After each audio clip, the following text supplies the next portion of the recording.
Happy New Year, everyone. So let's begin the first colloquium of this semester, and it's a privilege to have today's speaker, Professor Mahendra Verma from IIT Kanpur. He didn't need much introduction because he's quite well known in turbulence community. But for our young audience, I would like to say a few things about him. That he completed his BTech in computer science from my IIT Madras, and subsequently he joined University of Maryland College Park for PhD. And after completing PhD from University of Maryland, he joined IIT Kanpur in 1994, I suppose. And right now he is professor in the physics department IIT Kanpur. He is recipient of Swaran Jayanti Fellowship, Dr. APJ Abdul Kalam Cray HPC Award, and INSA Teachers Award. He is fellow of INSA and Indian Academy of Science. Professor Verma research interests include turbulence, nonlinear dynamics, high performance computing, and non-equilibrium statistical physics. He and his group have developed a spectral code called Tarang that can simulate variety of turbulent flows. So with this, I once again I invite Professor Verma to deliver today's physics colloquium on universal theories and multi-scale description of nature. So I hand over the forum to Professor Verma. Okay, thanks Pankaj for the very kind introduction, and also thanks to my colleagues in IIT Guwahati for inviting me. So it's real privilege and honor to give this colloquium.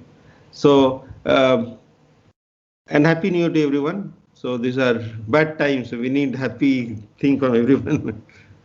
Okay, so this is the title of my talk. It's a general talk. I've been thinking about it for the last 5 years or so on general topics. And this paper is published, well, this is on Arrow of Time. The paper is on Arrow of Time. It's published in 2019. And so some other related papers. And so if you look at the front page, you'll find some more popular articles on multi-scale physics. So the 3 articles I wrote for web. Anyway, so let's start. So we have wide variety of natural phenomena, starting from very tiny scale, 10 power minus 15, 16 meters at quarks, atoms. Then we keep going up at higher scales. Then we get biology, then astrophysics, planets, and well, basically planetary, stellar, then astro. So it's really a huge range of scales. And of course, the dream of scientists, including biologists and astrophysicists, physicists, all to understand majority of this phenomena. And of course, I mean, there are quite a few advances in physics. We have made big breakthroughs, but still there are a lot of problems which are open. I mean, there are many things are not understood.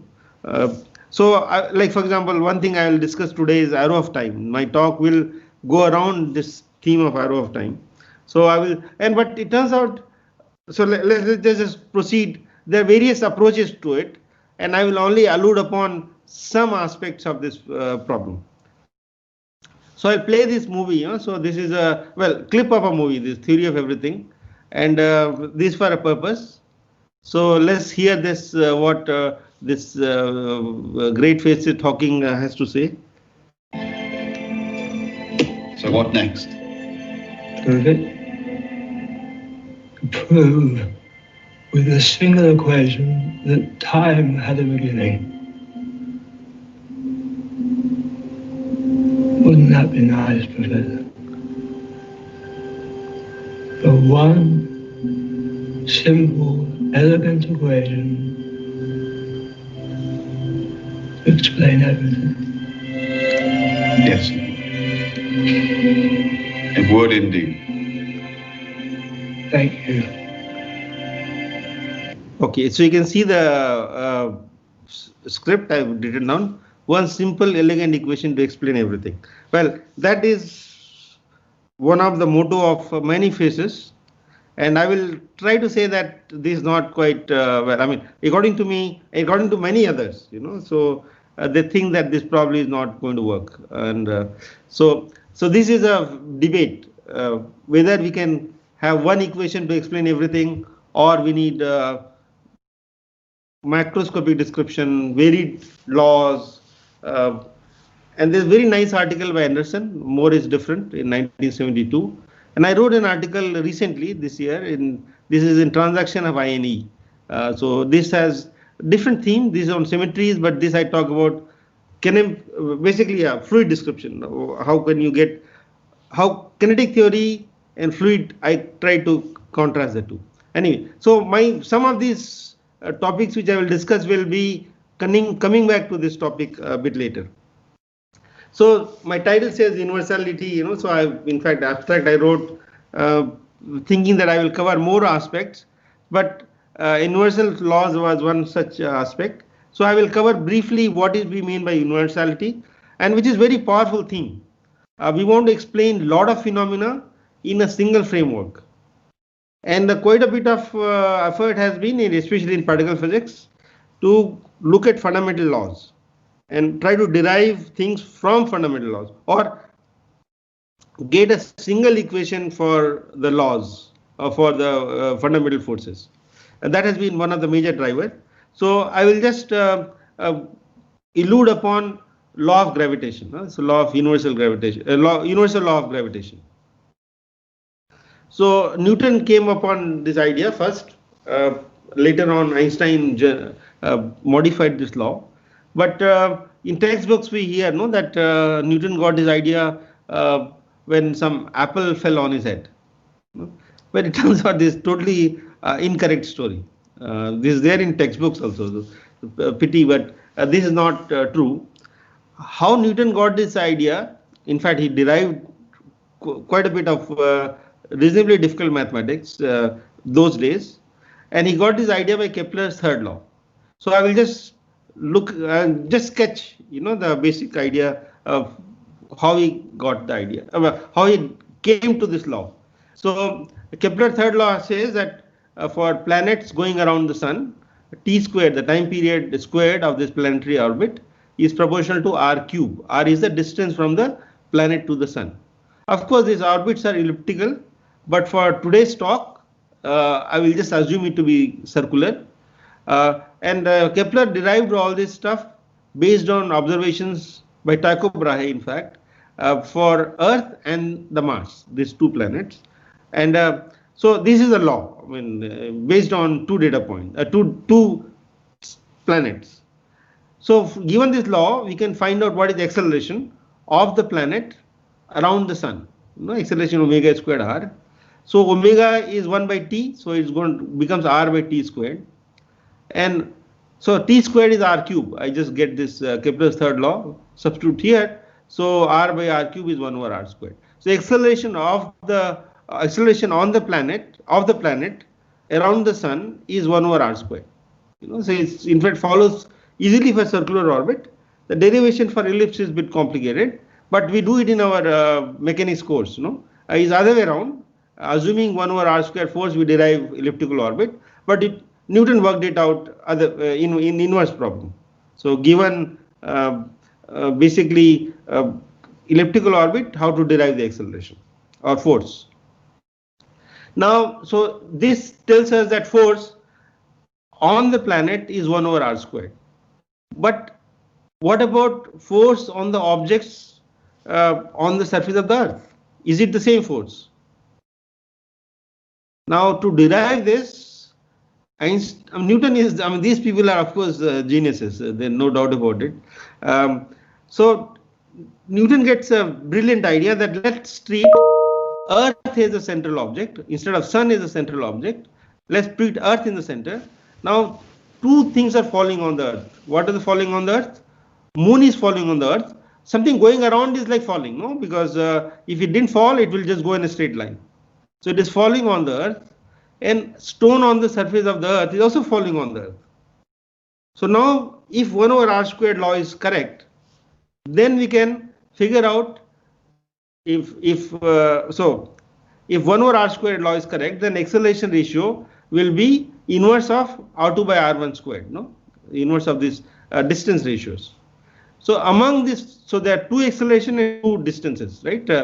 Distance of Earth Moon and distance of stone Earth. Well, stone Earth is basically radius of the Earth, because Newton derived that a spherical object can be treated as a point object sitting at the center of the Earth with the same center of the spherical object with the same mass. Okay, so here the two distances were known to Newton. In fact, known from earlier times. Both Indians and Greeks supposedly knew the radius of the Earth as well as Earth Moon distance. So these two are known. Acceleration of the Moon is also known. How? Because you know the time period of the Moon around the Earth, 28 days or 28.5 days. So the fourth quantity, A2, acceleration on the surface of the Earth for any object can be computed. And he did compute. There is a bit of historical ambiguity, but for time being, we'll assume that we'll ignore all that complication. And either it's 9.6 or 9.8. You know, it happened in several months, or it happened in steps, but we'll ignore that. From this, we can compute that is 9.8 meter per second squared. Okay. Now we can of course easily compute, but he computed it in those days.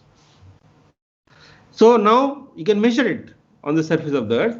Those days there were not many accurate clocks, so they used to use inclined plane for measuring accelerations, and it was measured. Some claim it was Newton, some claim it was somebody else, but was measured to be this. Now then we can after this we can conclude the force that acts on the planets due from the sun is same as what acts on the stone on the surface of the Earth. So there are two different class of objects that experience the same force. Then of course Newton makes a generalization that any mass in the universe will experience same force. So if you have two objects of mass m1 and m2, they will experience that m1 m2 by r squared, and the proportionally constant g, which he didn't know, but he estimated by very again ingenious means, but that g was calculated later. Okay, but that was done after Newton. Okay, anyway, so this is one example of universal law of nature, and this was in fact beautiful. So I kind of like this, and I put that in my when I taught mechanics in the class. Now this was in 1687, so this was the law. Now of course, inspired by these ideas, people started working on other fundamental forces. Like one major thing is electric and magnetic force. No? So these are the two forces, and so Faraday and various people, Ampere and so on. But Maxwell gave the law which combines both electric and magnetic forces. And so Maxwell's equation is another example of universal law. For of course there are two of them which are combined. Now these two forces become one force, electromagnetic force, and that was combined with weak nuclear by Glashow, Salam, Weinberg. So in fact it turns out electromagnetic plus weak nuclear is one force, and we at different energies we see them different, but this is basically one force. It has one origin, and bit later even strong nuclear was combined to that, and this is a standard model. This is a framework. Of course there are a lot of things are unsolved in this, but this is the basic idea which people strongly believe that these three are unified in a single framework, and this is one of the major unification which has won many Nobel Prizes. Now this is a single framework for three forces.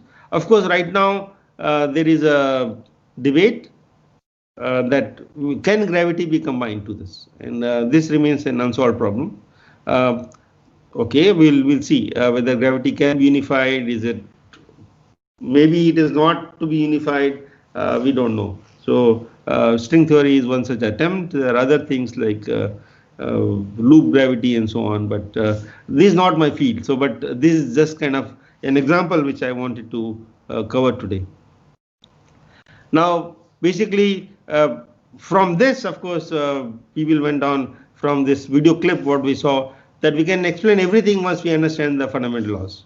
Now, it turns out even this people who propose his idea and are not in big believer of it now. I mean, at least many of them, and they think that this complexity theory or so Anderson is one such. He wasn't the proposer, but he is one such critic, saying more is different. So if you put in more objects, more systems, then you get things which are not included in this fundamental forces. Okay, one example I can say is color. Color is not really property of an electron, but color emerges is a emergent phenomena. So that's one such example. So I will come back to it later from again for this theme a bit later. Now other unification, other efforts. Many of in the audience like Saurabh works on condensed matter physics. So phase transition, so this is all sorts of phase transition can be classified in a general theory by Landau, then Ken Wilson and Michael Fisher and so on. So this is one theory of phase transition. Then the materials, we have one theory which can explain lots of material. I'm here that there are materials like the modern ones like topological insulator and so on. They belong to different class, but a lot of material we can do in using band theory. I work on, and Pankaj also works on this Kolmogorov theory of turbulence. This theory, though it doesn't cover all sorts of phenomena, but it's a nice theory for hydrodynamic turbulence, like fluid turbulence. This is a theory which works for all sorts of flows, like turbulence in aeroplane. Some of it is same as turbulence in the river or turbulence in atmosphere. There's certain commonality between this phenomena. And chaotic systems. If you classify chaotic systems, there's certain like band structure. Similarly, we can classify chaotic systems in this unified framework. Okay, and these are microscopic laws. They are not really. We don't start from quarks and gluons or electrons for this. So these are in some sense microscopic laws. But these are again unification efforts. We want to understand one framework to describe different phenomena. Now symmetries play a big role in unification or understanding unified theory. So there are, I mean, everybody knows about this, but just for completeness, I'm putting it here, that spatial translation, spatial rotation, symmetry laws, fundamental laws are symmetric under spatial rotation. So if I take two masses and shift them to some other place, then law of gravitation does not change, or even Einstein theory will not change. So spatial translation, spatial rotation, and time translation. So fundamental laws are supposed to be respecting these three symmetries. I mean, there's no violation of these symmetries yet, and they are also connected with conservation laws. So they are related to three conservation laws: linear momentum, angular momentum, and energy. Okay. Now there are additional symmetries. These symmetries hold without any violation so far, but there are other symmetries. There are approximate symmetries. One is mirror symmetry, so left-right symmetry. So laws are supposed to be symmetric under mirror reflection, but it turns out this is violated. In weak nuclear force, this is violated. Gravity and electrodynamics supports it. I will not really dig into it because this is another topic which can at least take 15 minutes to explain fully. So just take my word for it that left-right symmetry is valid for gravity and electrodynamics, which is our daily experience, when we see that. I will focus on this time reversal symmetry, which is so I will explain a bit more around time reversal. So forward in time and backward in time, the fundamental forces, those four forces, respect somewhat. There is certain violation for this. So it is an approximate symmetry. There is a violation of time reversal in fundamental force itself. Okay. So in basically connected to weak nuclear again, but it's more complicated than simple parity violation. But in fact, they're connected. They're called CPT: charge, conjugation, parity, and time. They all three violated, but together they respect symmetry. So this is called CPT. But that's again a topic for people who work on particle physics or some condensed matter physics. But I'll talk more from multi-scale perspective. This time reversal symmetry. That is what I will focus on. I have one slide on mirror symmetry. Very simple idea, but I will explain that towards the end of the talk. Okay, so now let's get to time reversal symmetry. So as I said, these three forces, gravity and electrodynamics, which is we experience in our daily lives, and strong nuclear. Okay, they respect the fundamental this time reversal symmetry, which I'm going to explain in the next slide. But weak nuclear does not. Okay, but my emphasis is not on this Lagrangian of these forces, how they are, how much they violate. No, that's not my objective. I will focus on basically macroscopic description from turbulence perspective, in fact, but I'll give some more examples. So arrow of time. So we know in our daily lives that, for example, I'm always age. I mean, I'm not going to grow younger. So though fundamental laws are symmetric, but there is certain arrow of time. There is things move forward. Like we are going from 2020 to 2021. So there is certain direction. Why? How does it come? What are the causes of it? That is arrow of time. Okay. So what is the controversy? So this is what I will describe today, and there are simple resolutions of this topic according to what I believe. Okay. So let's derive let's illustrate what is time reversal symmetry. Okay. So let's start with Newton's law, though we can also write down for Schrodinger equation as well as for Lagrangian description, but we'll just stick to Newton's law. So an object of mass m is feeling acceleration with certain force, so mr double dot is force. Now if force is symmetric under t2 minus t, that means if the trajectory is following certain path, I go from 0 to capital time t, then there's certain force it experiences on the trajectory. But if I go back the trajectory, from t I go to 0, I can imagine that things go backward in time, suppose, then it will follow, let's suppose it follows the same trajectory, then forces will remain the same when it follows. Gravity, you can imagine that there's a trajectory. In fact, I have the example here. This trajectory is going from A to B, So suppose I'm here, I feel some force, mg. Now, if I do the reverse project, I go from B to A, then at this point, my force remains the same.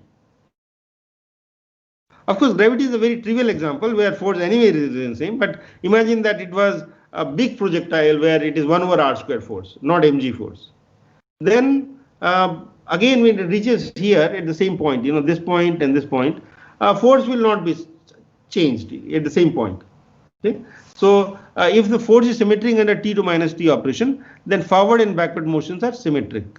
These can be derived mathematically. There's no problem with that. So the idea is that if I go from A to B forward in time, at B, I make the velocity field flipped. So velocity field is pointing this way right now.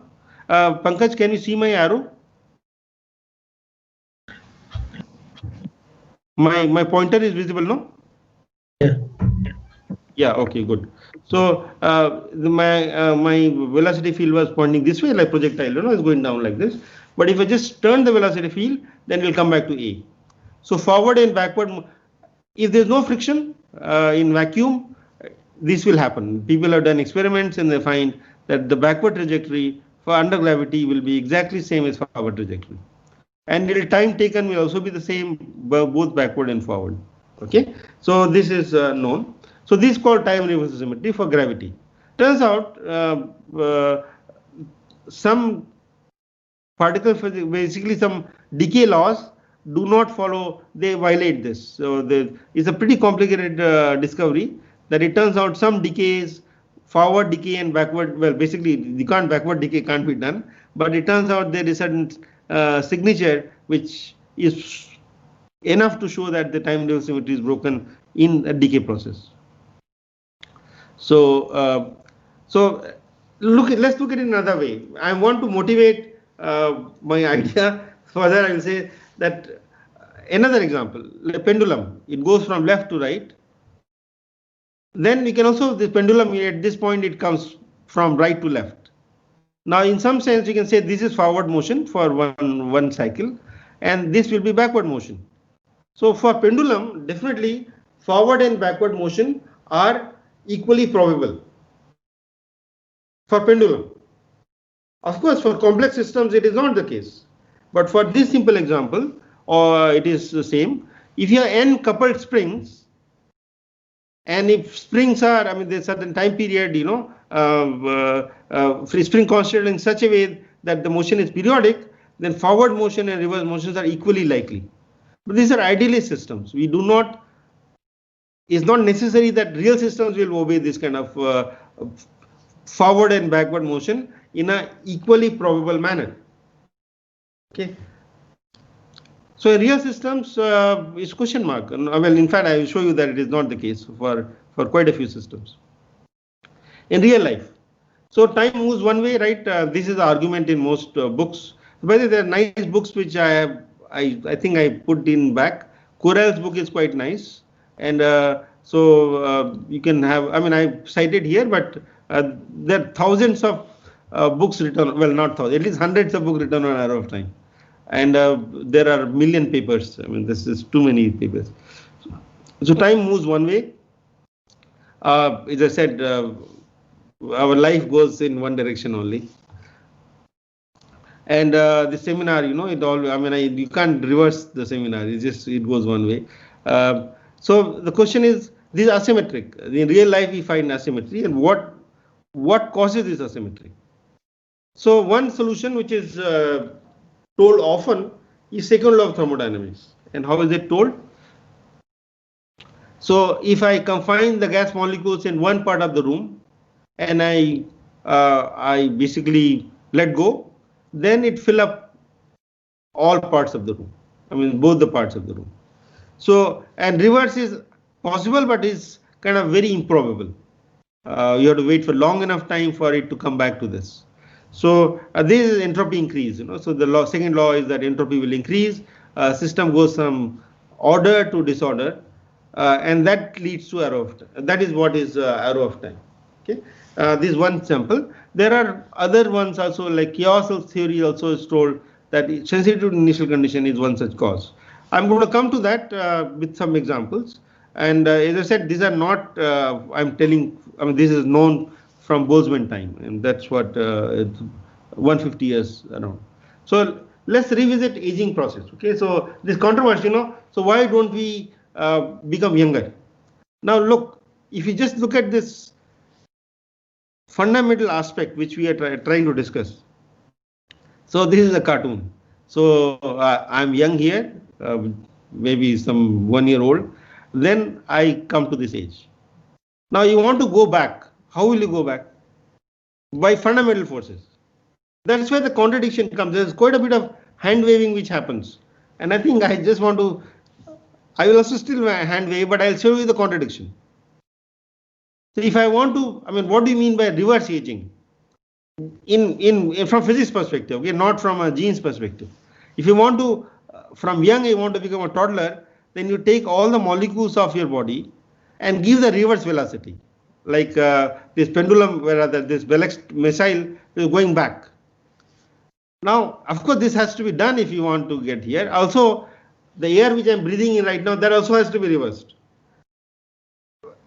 So that physically you have to do all that process, all the process in the cells you have to reverse, and even then is unlikely that you will reach here. There are many factors which are happening every time. All the processes have to be reversed to come from here to there. So it's really not possible to go from age 50 to age 4. So there is no really contradiction, because you have to reverse all the particles right now, and also things were, well, basically I don't exist in isolation. I talk to other people. Other people also have to be reversed. and there are molecules in the room which I breathe and so on. So all that, in fact, simply is not possible. We can't really say this is a paradox. It's not really a paradox because these are not a ball. That is what I want to say. In theoretical physics, I'm a bit critical. I'm sorry, I don't mean to be kind of talking like an egotistical fellow, but either we deal with very point particles, or at worst we say symmetric rigid particles, rigid spheres, or infinite particles which are in equilibrium. In between, we don't really pay. Yeah, please. MKV, Saurabh here. Yes, please, Saurabh. Can I interrupt saying that Yeah. this time reversal is an anti-unitary process. Operator. The operator is anti-unitary. And in physical processes, it doesn't, you cannot go back from a fully grown man to a toddler in real life, because these anti-unitary operations do not hold. Okay. Is there a way to say that? Okay, you can say from equation perspective, I'm trying to, in fact, I just want to bring in the macroscopic point of view, in fact, intuitive point of view. Actually, by the way, if you say anti-unitary, you look at Schrodinger equation of a particle, no? You're not bringing in more particles. Yeah. You deal with multi-particle system. In fact, where is open system. So yeah. I think that description needs to be compounded with more features. Okay.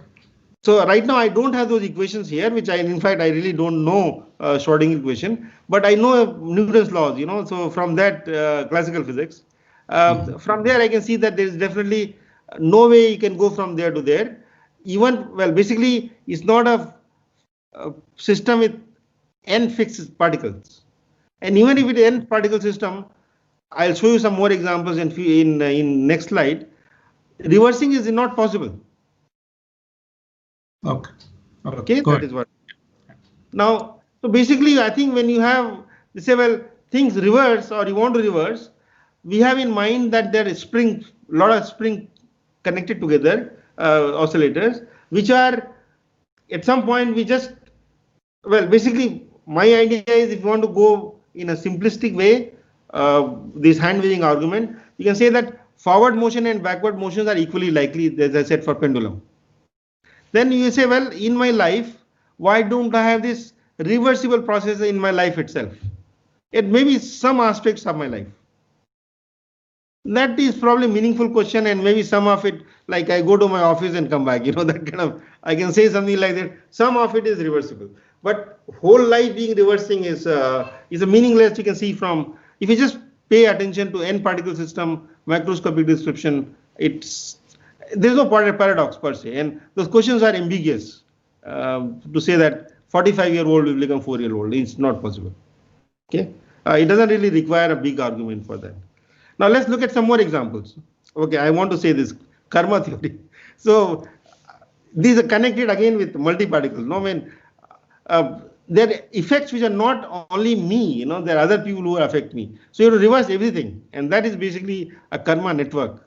And it's impossible to reverse them. Now, so more ways to make symmetries. So I will just list some of them. They're all macroscopic description. Nonlinearity, which I will explain, well, everybody knows about it, but I will give some examples. Forcing, structures, and friction. These are 4 systems, 4 ways.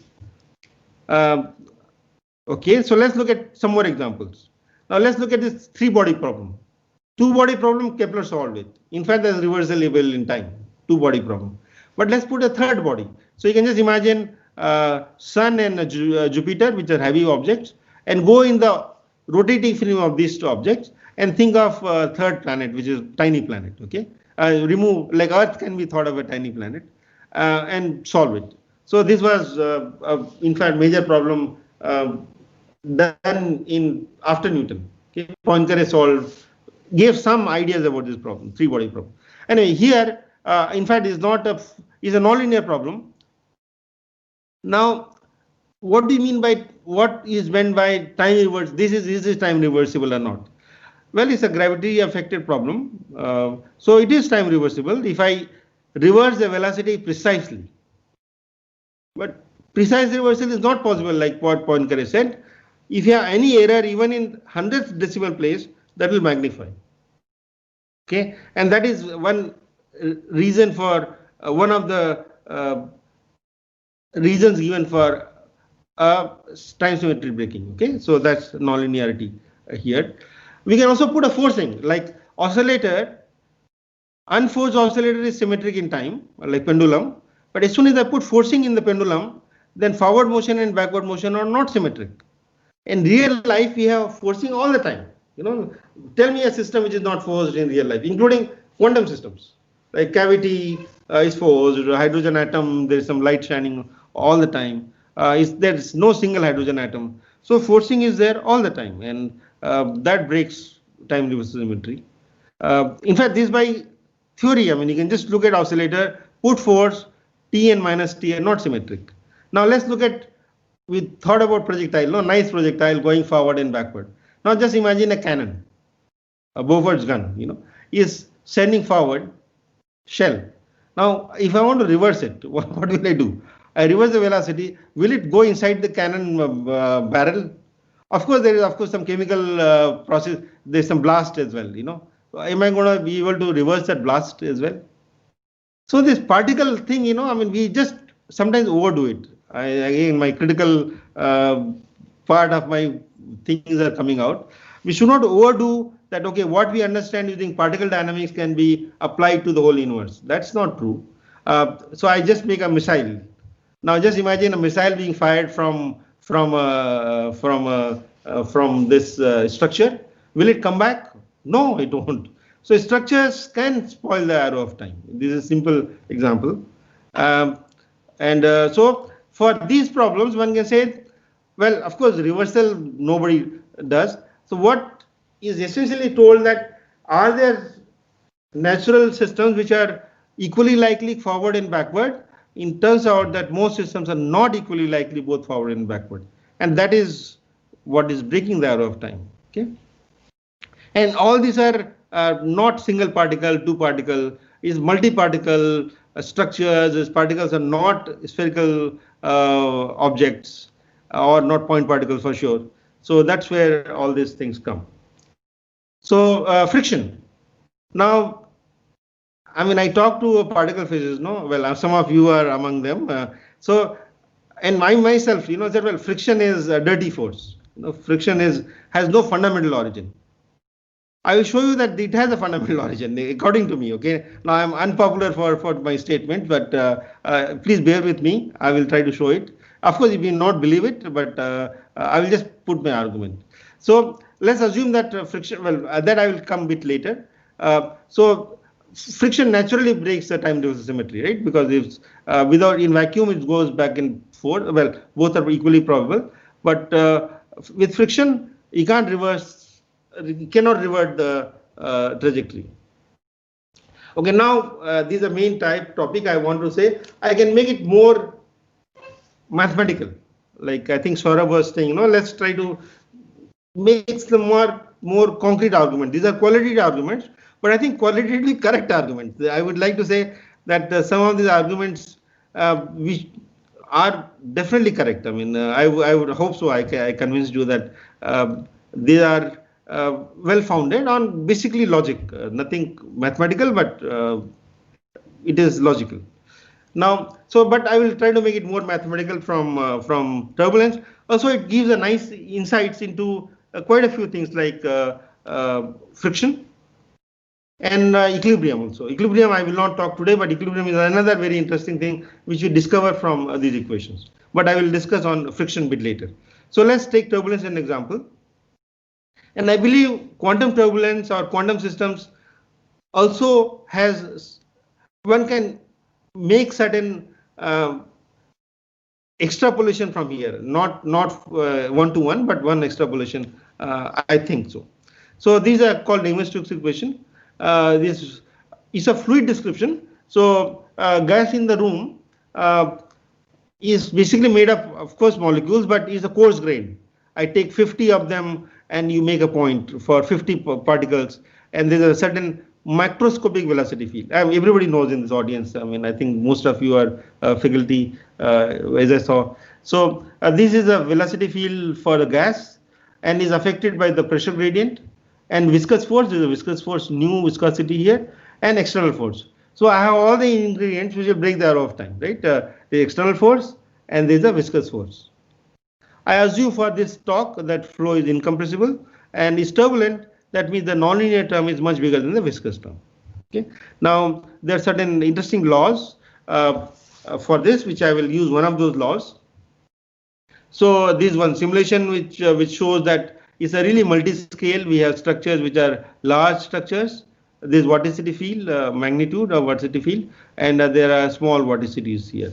But this is again a different topic. So I wrote these two books. I'm advertising it here. I think Pankaj knows about them, but I discussed quite a bit of the energy flux in this book.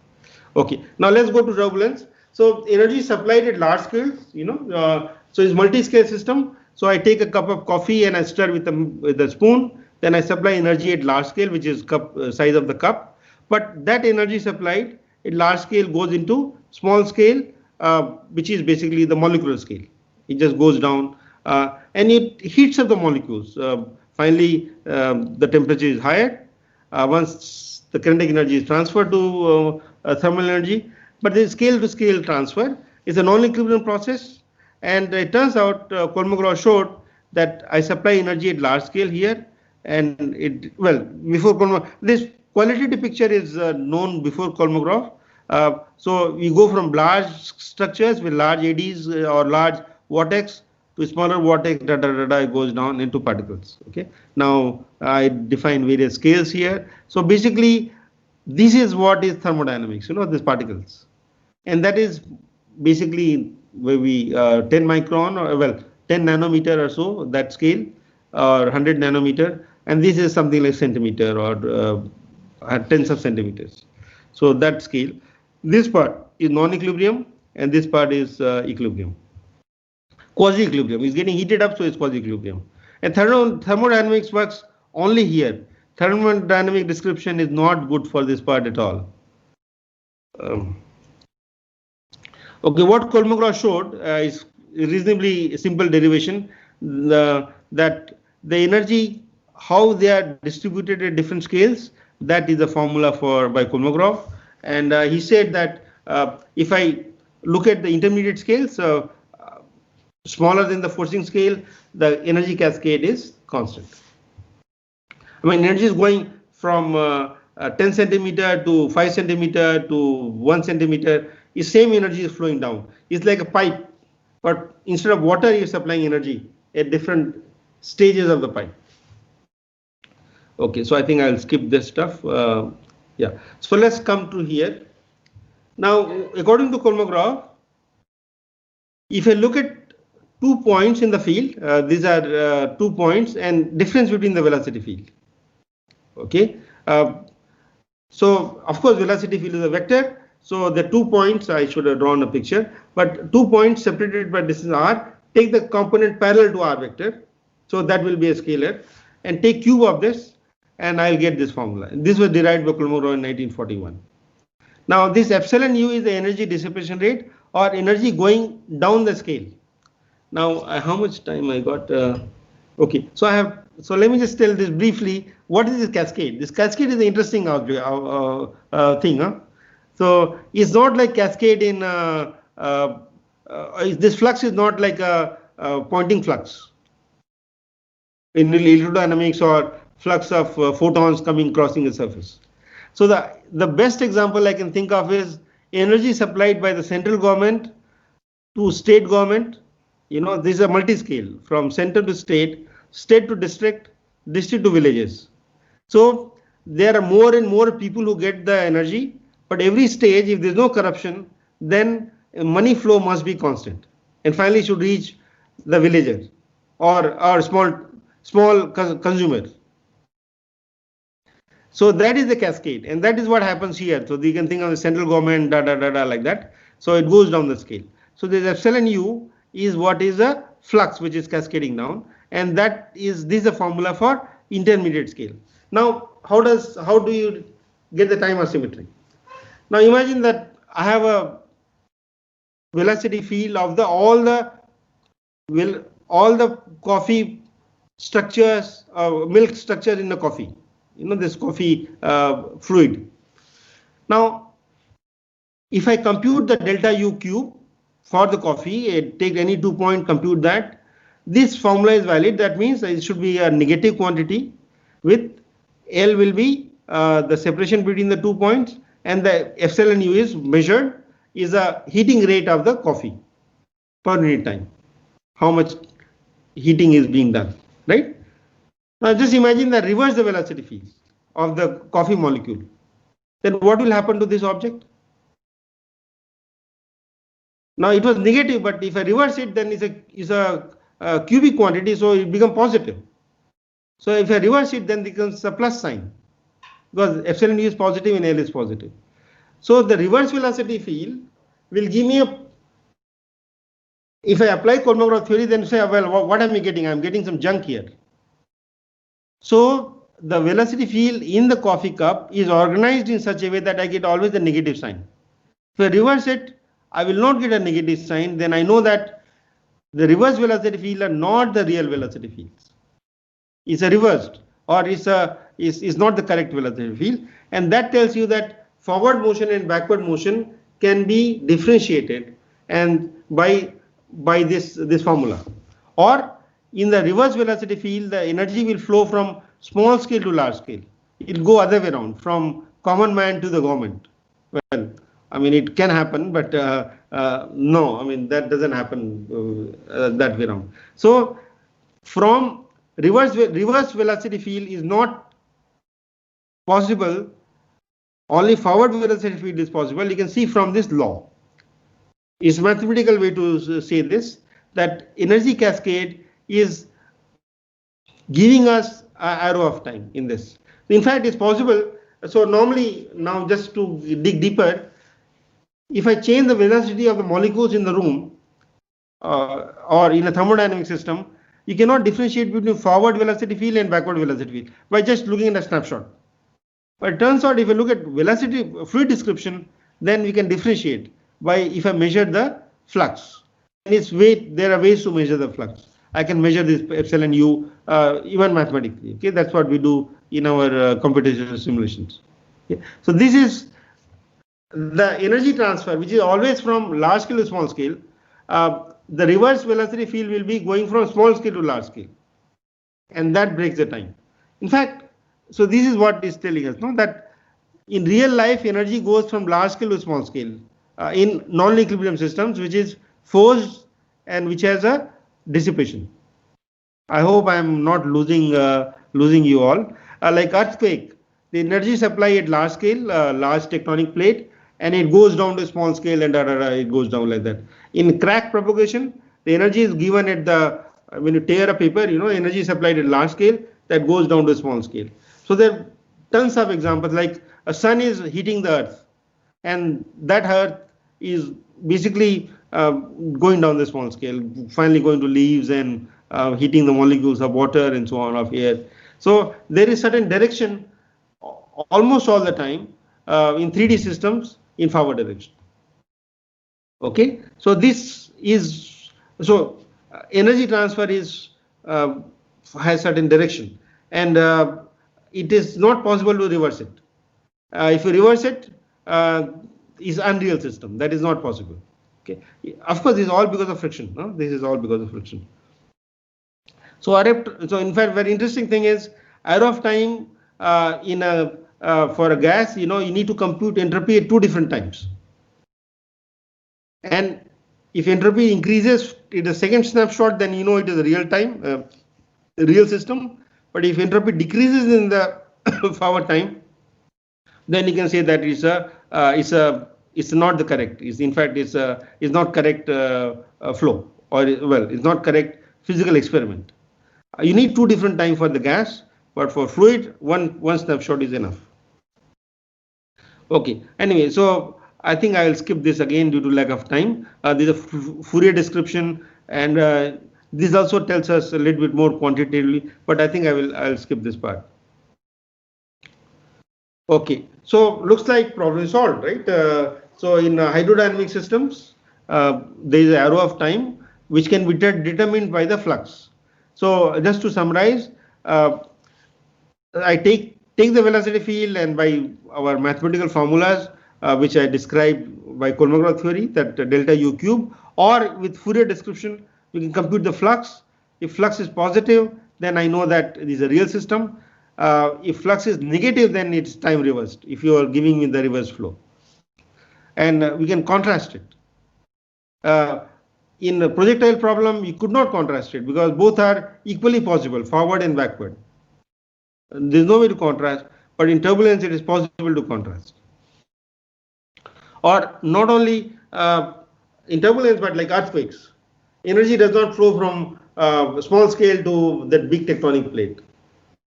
Okay, or so in fractures, energy flows from large cracks to small cracks, not other way around like that.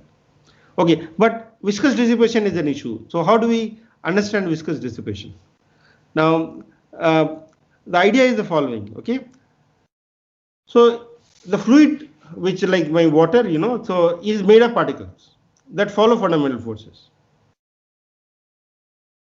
Ideally, I can just make this. I can just look at all the molecules which make this water, and don't shake it up. Don't apply this stirring. You let it be. In the beginning I rotate it, but I let go. So at t equal to 0, I have given enough energy, but let go. Then what is the total kinetic energy? Total implies sum of kinetic energy of all the molecules.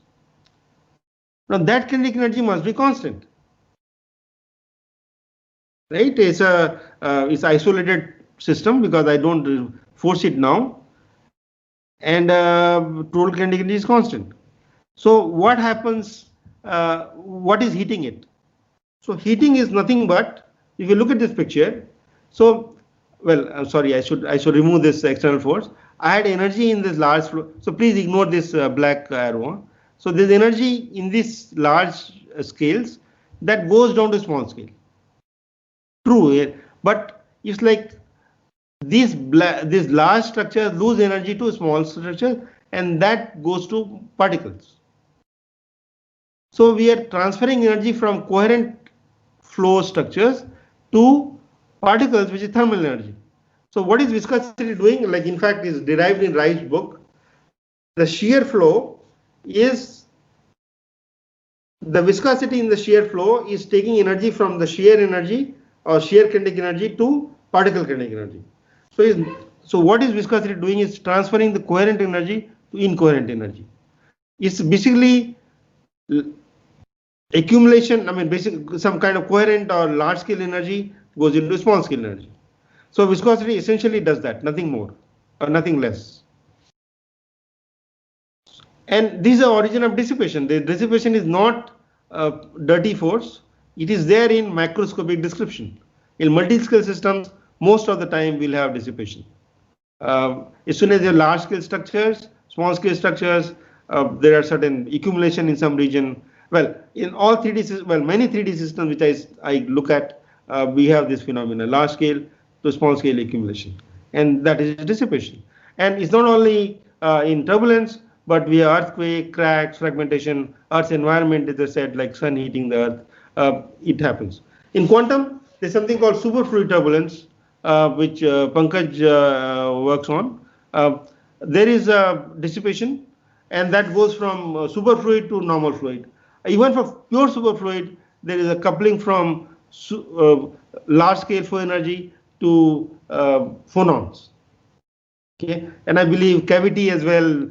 So quantum decoherence is a major problem, and I think this multi-scale description could be a useful way to entangle this, disentangle this, if you look at different scales. In biology, so there's a biological arrow of time. That's a big problem. Now, for me, if you look at it in one way, we take energy from food and oxygen, and that's going to dissipation. And this gives the arrow of time. It's not that dissipation generates food. It always one way. And so biological arrow of time is solved. And if you look at asymmetric arrow of time. So viscosity is real, or dissipation is real. We need it in systems. In fact, we should not overemphasize the fundamental forces. We should bring in these aspects, and that will make our understanding richer. Multi-scale, different, and transfers, and that's what can solve quite a few problems, I believe. Okay, now I think past work I will skip, and I can just make one remark that, like, some of these works are motivated by Boltzmann ideas.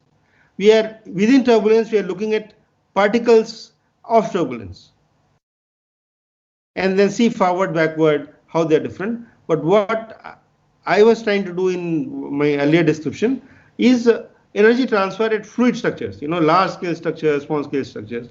So that is the difference. And that is, I think, also one may try in other systems like quantum turbulence and earthquakes and so on. So there is an exception, which was also bothered me and some other people. So two-dimensional structures, two-dimensional turbulence. So it's also real, like show film or rotating turbulence has certain two-dimensionality. It turns out energy goes from small scale to large scale. Like hurricane formation is an example of 2D turbulence. Hurricanes are formed, this large scale structure, which is originated from small scale structures. And of course, the energy feed is by this moisture. They feed, they connect. Well, basically, they give energy to this structures, and they combine. Here, the structures combine, they lead to large scale structure. It turns out here again, this energy flux is a good idea. It's just that the energy flux is negative sign, and you can work it out. Things are okay, no problem. And I believe this could be the idea for creating structures. Like under gravity, now of course that will be a different problem than what I discussed right now. For rotating turbulence, we don't put gravity there. So gravitational forces can lead to large scale structures just by dynamics. In fact, it does lead to large scale structures. Planets are formed that way, stars are formed that way. And inverse cascade could be a good way to understand those aspects. And entropy is not basically the problem comes when you start thinking in terms of entropy. And I don't want to say that entropy is wrong, but this dynamics is a nice way to look at this aspect. So cosmological error of time. If you look at some books, they'll highlight this to be a problem. So evolution. Universe is evolving, and suppose I want to have a collapsing universe, so oscillating universe. So expanding universe, then it comes it comes back. Now, if it collapses, then entropy will decrease, right? Or this black hole collapse is called. And that is a problem. No, second law will be violated. But I do not look at second law. I look at energy transfers, and this inverse cascade is possible under at least 2D turbulence or gravitating system. And that could be a clue saying, well, don't think of entropy, but think of these cascades, and then structures are possible, and there's no problem. I mean, we have examples where structures are formed and no issues. Okay, I'm running short of time, so I think I should close early. So close quickly. So causality is not highlighted in modern descriptions of arrow of time, but I think it's quite important. Like I said about karma stuff, no. So this was quite important in the past. A causes B, and that is arrow of time. It's not the B doesn't cause A. So that is also a nice way to do a arrow of time. And I think it is important. I mean, we should bring it back. That is what I would like to say. Okay, now mirror symmetry. I think I have 3 more slides. Pankaj, is okay? 5 more minutes? Or yeah, it's fine. Yeah. Okay. So this is one leaf. It is a fruit, in fact. I saw in during this spring season, and this is left-right symmetric. No, this one. Now it turns out it breaks into 2 parts. And both of them take this shape. Now this is breaking left-right symmetry, This is one example. I mean, I kind of like this, so I took a picture and I'm just showing you here. So what causes left-right symmetry? Breaking of left-right symmetry. Is helical? Is definitely not left-right symmetric. So symmetry is broken, and it's because the drying, this side dries differently than the other side. Is the other thing is wet. I believe simple things like drying can help why it is twisting. Like wood twists because of moisture and differential drying. Now, I'm not trying to look at it from microscopic perspective. What is weak nuclear force is doing here, or even electrodynamic force is doing here. I bring in environment, just idea of drying, and then this breaks it. So this is trivial. I mean, I think my heart is in the left. Is because of many factors which brought the heart to the left. Now asking that why my heart is in the left, it's okay. I mean, this is not a big problem. If you think of many like this twisting is I could easily argue for that. So I'm what I meant to say is that environment plus system breaks the symmetry. Is easily explained here. We don't need to resort to fundamental laws for explaining this. Of course, sometimes it's very useful. Like I'm told that the chiral materials are very important these days in condensed matter physics, and I think this is all very important research. But we no need to go to that fundamental equations to explain everything. That is what my main point of view here today. Now conclusions. So let's just go a bit slowly. Multi-scale description helps understand breaking the time reversal and mirror symmetry. Okay. So in these examples, I did not invoke, in fact, I didn't have much equations. It's multi-scale description, qualitative, energy transfers are invoked. So, but there are other things like friction, forcing, nonlinearity, structures. I didn't write it here. I think they're important. And asymmetric energy transfer. I think this is a nice framework which is useful to say what breaks the symmetry. Also, what I'm more interested in this dissipation comes naturally in this framework. We don't need to be saying what is the origin of friction. By the way, this static friction is also nice way to see it in this framework. Block moving on a table. So there is coherent motion of the block. Now it goes into incoherent motion of the molecules at the interface between block and the table. So that is what this friction is doing. Of course, there is complicated physics involved at the interface, but it's the same framework which is working here in the static friction or dynamic friction as well for the block sliding on a table. So this is also universal framework from multi-scale perspective, and so as I said, this origin of dissipation is what I really I think is a byproduct of this. So we can generalize this to other driven dissipative systems, and it could possibly address biological and cosmological error of time. To me, is logical, but of course other people can object. And these are some papers which I wrote with quite a bit of difficulty. So this is published in EPJB, and these are some transactions of Indian National of Academic of Engineers, and the popular articles are there in my website in the front page itself. These are multi-scale. I describe quite a bit of it in this popular article, and let me just make this, just because I faced a lot of difficulty in getting this paper published. So first is ridicule, the idea, in this by Schopenhauer, and second is violently opposed, and third, in fact, is a tragedy that is accepted as self-evident. It's obvious, that's what is told. It's obvious that is true. Okay, with this I stop, and I thank you for your attention. I'm sorry I ran over time, but I hope it's okay. Okay, Pankaj, it's all yours. So thank you, Professor Verma, for nice talk. Now floor is open for questions. So shall I unshare it now, or keep it? I'll keep the slide right now in case there's a question. Yeah. Okay.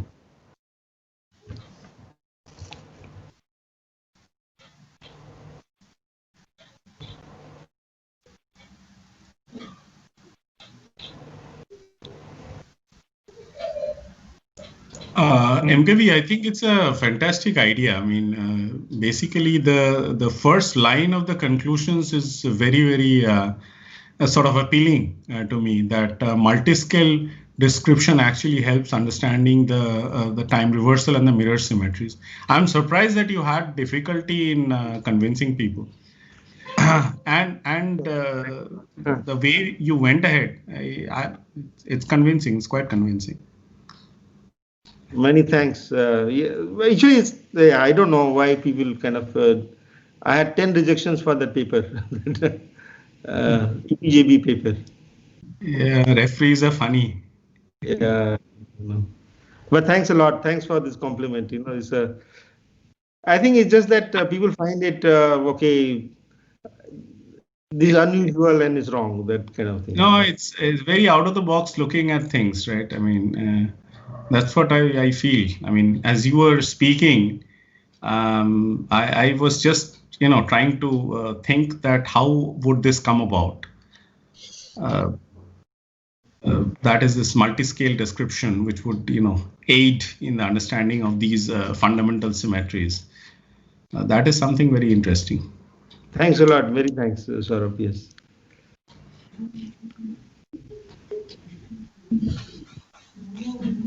The students, any other question, comment? The students should ask questions. I think this should be understandable by Professor Alika Khare. Professor Alika Yes. Khare. Yes, Yes, this is Alika. just on your last slide, the thank you slide, has forced me to just share something on a non-technical lighter part.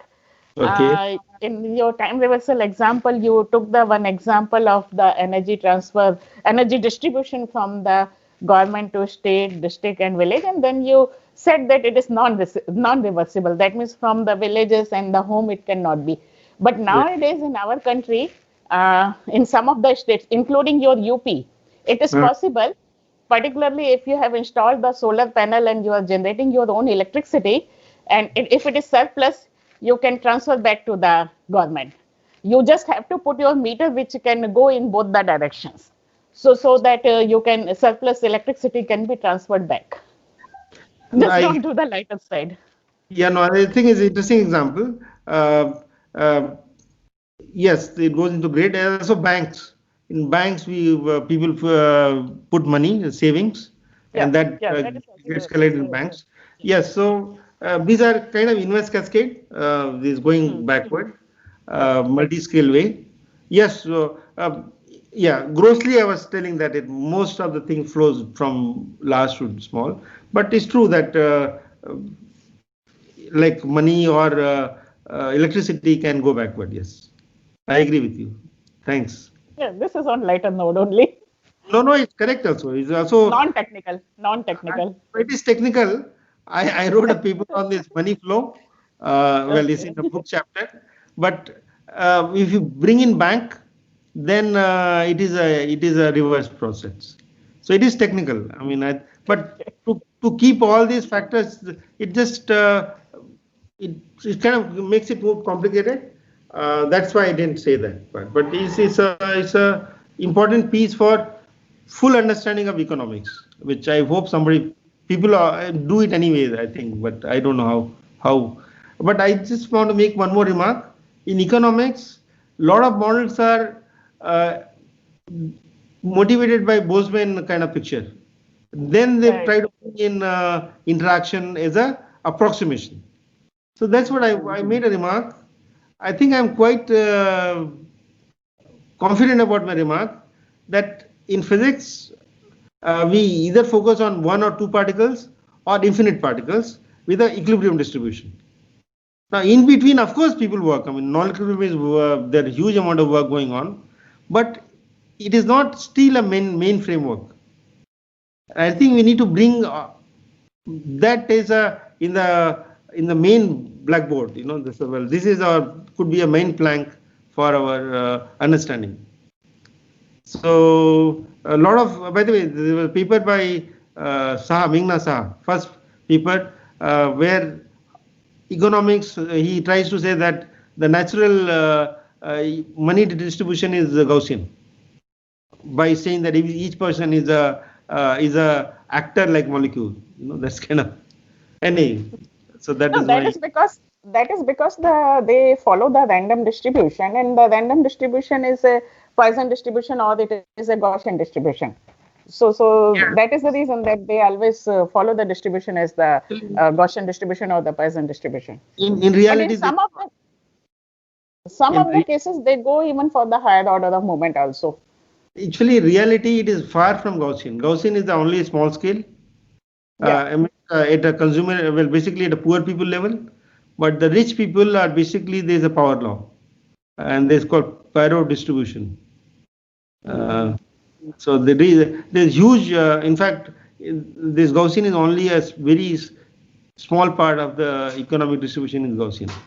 Most of big range is non-Gaussian, and that has to be to do with this energy flow, this money flow. I can send you this paper if you like. Yeah, sure, please. Yeah, I would like to read it. So you know my email ID, so you can please. I will do. Yeah. Yes. Okay, thanks. Thank you. MKV, do you have a version for the Kramer's degeneracy in this description? I don't know how to connect it. I mean, I don't remember what the degeneracy exactly is, but if there is if a system obeys time reversal symmetry, then the positive and the negative, the energy states come in pair and things like that. I don't exactly, I mean, there are lots of these things. There are lots of conditions. So does the, in the Fourier space, or in the energy space, does this, the multi-scale says anything about this Kramer's degeneracy? It's called as probably Kramer's theorem, I forgot. Okay, I think I will discuss with you, Saurabh. I'm not, I don't know about this theorem. So I think I vaguely remember it is to do with eigenvalues of the systems, which if time was symmetric, but let's discuss it after the talk. Sure. We can just say after the talk and yeah. Okay. Okay. Any other question? Remark? Hello. I have a question. Am I audible? Yeah. Yes. Yeah. Professor Verma, I just wanted to know that you said that the arrow of time is determined by the, the flux or the energy cascades. It basically requires the dissipation, or it requires non-equilibrium macroscopic systems. I just wanted to know, like in microscopic systems, we at least, or in theoretical physics, we have an, we have an approach towards the understanding of the nature of time. In this, is it only that the arrow of time is determined, or the nature or the nature of time is determined? Like, for example, in this case, is time also just a parameter, and you have a direction of the arrow of time, or is the nature of time understandable from this theory?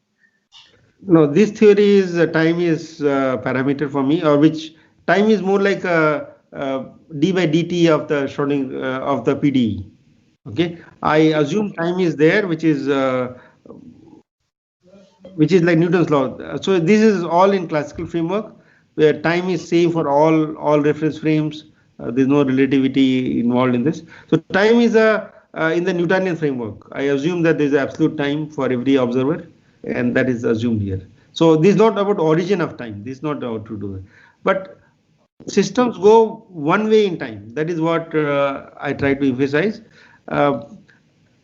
Most of my talk was, of course, concentrated on the flux, but things like structures, that is not to do with the flux, and that can break the forward and backward motion. Time reverse motion, I want to rule out time reverse motion for macroscopic objects. That is what my objective is. So friction is one way. I mean, this is a natural thing which is told in textbooks, in all textbooks. Friction breaks the arrow of time. But I just listed a couple of more, which is also very similar on similar theme. I hope I'm clear. Is it? So, yeah. Thank you. Yeah. Yeah. Any other question, remark, comments? So So I have one question that in the inertial range, you showed that the flux is negative. So it basically shows you the forward cascade of energy.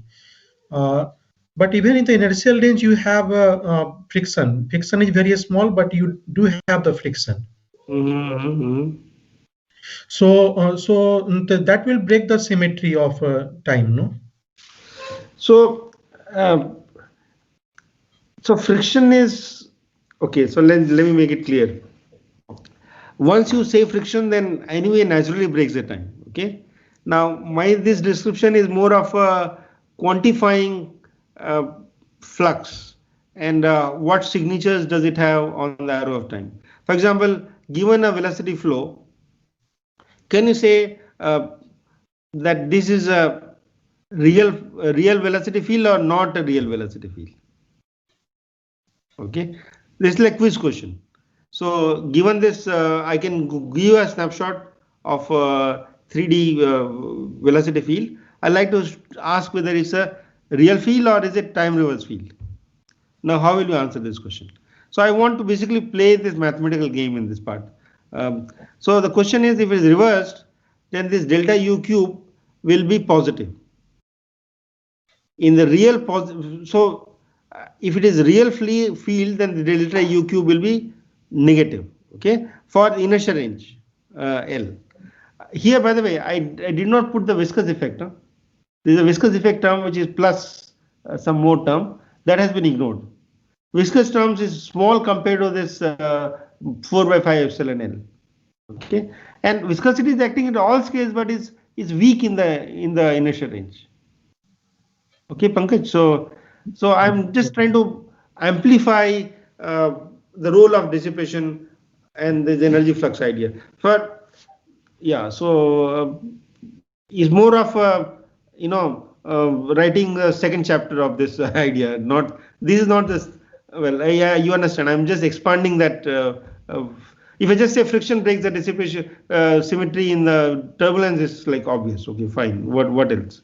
So I just went deeper, and it gives you deeper insights. That's what you agree with that statement? Yeah, it's fine. So, and also we can try to look at entropy. So entropy is not well defined for turbulent flows. So we have been trying to cook up a formula for entropy. So what is entropy for this? So this entropy increases. Well, how do I define how will I say what increases for? Because there's entropy there's no delta Q. Well, I can say that there's heating up things at the particle level, but I can I don't want to deviate now from this talk, but I can turn on the viscosity. And we turn on the viscosity, then also we can define arrow of time. In the early phases at least, okay? And that is the theory of, all this discussion about equilibrium, non-equilibrium, that's another game. But if nu is 0, then what is delta Q? Right? Delta Q is not 0 in fact. You agree with me? So delta Q by T is the delta S, and that is 0 for Euler flows. Then how will I define arrow of time? Yeah, I got it. So basically, just dig deeper in this game. Yeah. So this is a technical talk. This topic for a technical talk. So I didn't want to. So thank you, Professor Verma, for such a illuminating talk and giving the various perspective of this multi-scale phenomena. And so with this, we would like you to thank you again for delivering this colloquium. And we thank our technical team for helping us to take care of the talk. And with this, I would like to thank you